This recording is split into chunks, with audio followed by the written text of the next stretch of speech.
ناظرین، جیسا کہ آپ کو پتہ ہے کہ آج ایک عمران خان کے بیٹے قاسم نے ایک امریکی نجی چینل کو انٹرویو میں کہا تھا کہ میرے بابا عمران خان کو پاکستان کی حکومت نے ناجائز طور پر قید کر رکھا ہے، اور یہ آرمی چیف کی نگرانی میں ہو رہا ہے یہ سب کچھ۔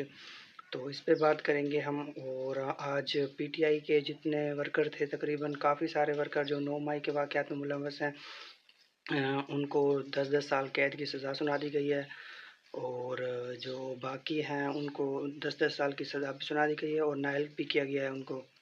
تو اس پہ رد عمل دینے کے لیے آج پی ٹی آئی کی اور اپوزیشن جماعتوں کی آج نیوز کانفرنس چل رہی ہے، اس پہ دیکھیں گے۔ اور دوسرا یہ کہ پاکستان اور امریکہ کے درمیان تجارتی معاہدہ طے پا گیا ہے، جس میں امریکہ پاکستان کی مدد کرے گا تیل کے ذخائر میں۔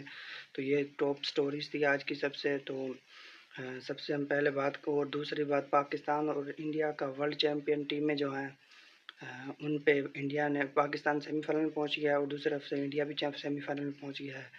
تو ادھر انڈیا نے پاکستان کے ساتھ سیمی فائنل کھیلنے سے انکار کر دیا گیا ہے۔